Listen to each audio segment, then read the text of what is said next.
Hey guys, it's your best fight friends. I'm Kelsey. That's Rachel. Rachel, let's decode Dana White's recent talk. Well, let's just share what Dana White revealed in that talk with... This was to ESPN's Brett Okamoto, but he also talked, I think, to TSN's Aaron Bronstetter. He goes on these little media rounds, right? It's usually those two along with Kevin Iole from Yahoo. And maybe a couple others, sometimes other people. But anyway, never us for some reason, Dana. Come on, Dana. Should come on Real Talk. He just said, you know what? Maybe Jon Jones can fight Stipe Miocic next. Yeah. So once again, even though he was the one that was like winner of Ngannou's Miocic, he's like, he just seems really, he just low key is like keeps mentioning these other fights. So like right after when Ngannou wins, right after that fight, he's like, oh, Jon Jones, Derek Lewis, and we're all like, huh? Yeah, because we all thought it was just a done deal. Since the first fight was the worst fight maybe in history, let's make this rematch. That's what the people crave. Yeah, and then like so that's weird. And then you talk to like Ngannou, like Jones, like. They think that they want to fight each other. Like, and I think everybody agrees this fight would be massive. It would be the biggest fight that I think can be made and most important fight that can be made this year. And now he's like, maybe we'll have Jon Jones fight Stipe. Can I use can I expert you a little bit? Let me use my expert analysis. First of all, let me get my analysis hat on. Okay. I've been covering combat sports for 600 years. Rachel, I've been covering combat sports a long time, and legitimately, this is what people do when they're negotiating with people, right? Right. The reason that he said Derek Lewis after the last fight, all of a sudden, which was a complete change, a complete 180 from everything he said 6 months prior. Everything before that was like, Jones is going to fight the winner of this fight. Everything after is Derek Lewis, and it's because he don't want to pay Jon Jones any more than he has to for this fight. He knows he'll have to pay Jon Jones more for the fight. Jon Jones, it sounds like, wants more money than the UFC is willing to pay. So, other stuff like this, even the suggestion of Jones fighting Stipe Miocic, it doesn't really solve anything. What it does, I think, is it's a good way for Dana White to try to position the idea that, hey, I'm not going to make this fight, first of all, for you, Jones versus Ngannou. Second, see, Jon Jones doesn't even want to fight Stipe. Because who's to say that Jon Jones wouldn't expect to make more money to fight Stipe Miocic as well, right? He's already said the reason that he wants to move to heavyweight is to make more money. He's going to expect more money. UFC, I think eventually they'll come around to paying him, but this is all just negotiation tactics. You say stuff in front of the camera. You tell the media stuff. In boxing, we see it too. How many times did Eddie Hearn going to announce Anthony Joshua versus Tyson Fury? Did it again today. Nothing's happened really, right? I think this is the same thing. I'm going to give you two ways that I feel about this. And one is similar to that. Like, sometimes I feel like the UFC is just taking, like, the parts of boxing that fans hate and making it part of their organization. And I'm like, UFC... Is this because of interim belts? You are a bubble. Like, you are the promoter. You're the matchmaker. You're everything. It shouldn't be this hard. You know? It's just that it's hard. It's hard because, I mean, Dana White, when he came into the UFC, it was like losing $1 bazillion. Yeah. He's made the decision to turn into one of the most profitable companies in the world. You know what I mean? He wants to keep doing that. No, I totally understand that. It just seems as if... He can't change.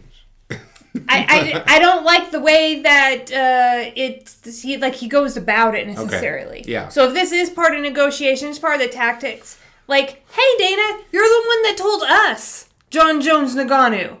Like, you're the one. So of course, now that you're backtracking, everybody's like, what? And so that's the second thing I'd like to talk about. I actually think Jones coming up to heavyweight and fighting Stipe is still a huge deal for Jones. Awesome. I'd love that fight. If it was my fighter and I was leading him, I'd be like, hey, yeah, why don't you fight, like, somebody lower down? Like, we're going to take some fights. We're going to need some tune-up fights. We need to see how we feel at this weight, how we feel in a real fight. That totally makes sense to me. I thought, like, wow, like, Jones, like, you're going to fight Ngannou right out of the gate? Like, that's crazy to me. It's still crazy to me to fight Stipe right out of the gate. Like, I think it's like... So, like, it's not, like, a big deal to me. It totally makes sense. The thing that makes it hard is that you had Dana White who said Jon Jones will fight the winner of Ngannou and Stipe. you're the one that built this up. You're the one that was like created, like, this is going to be the most massive fight ever. You know, like, you're the one that did this. And I feel like he's just pulling the rug out from under me. Like, I thought, Come like, on, I had Dana. a chance. Uncle at, Dana, is he uncle?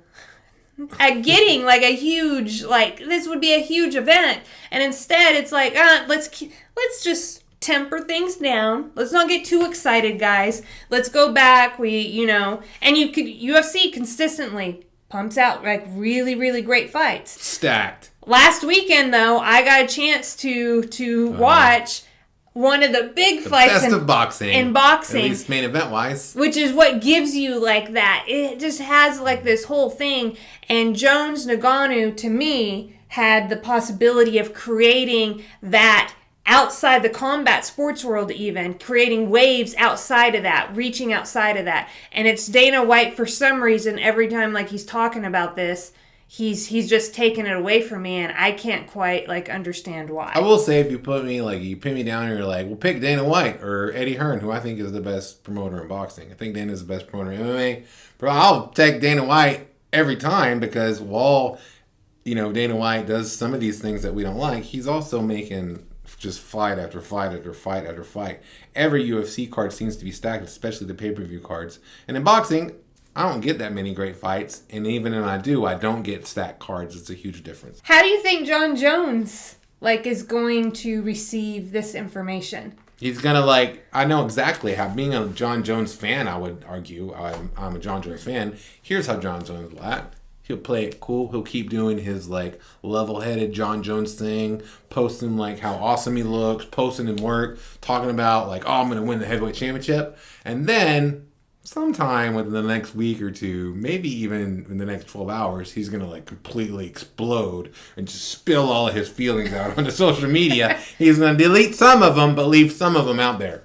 I feel like that's pretty accurate. Yeah. I will say that I feel on Jon Jones' behalf, when I heard this news today, my initial reaction was, I think Jon Jones should just fight out his contract as quickly as he can and move on to something else.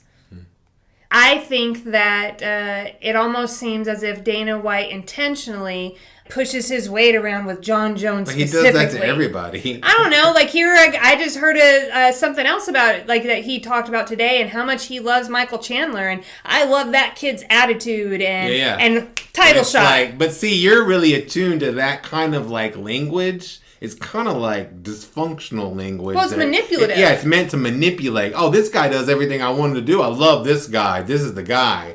He wants other people to do that. And it's not always in the fighter's best interest, frankly, to do whatever Dana White wants them to do. They definitely should do what's best for them. And if you were looking out for the fighters, then I think that you would be happy when fighters were doing things that protect them, that are in their best interest. I don't know. I get this feeling with Jon Jones specifically that he just wants to kind of just throw his weight around and let Jon Jones know who's boss. Yeah, he does that with everybody. Does it with Conor. Yeah. Anyway, she's Rachel. Again, she's Rachel. I'm Kelsey. This is our show. Thanks for watching.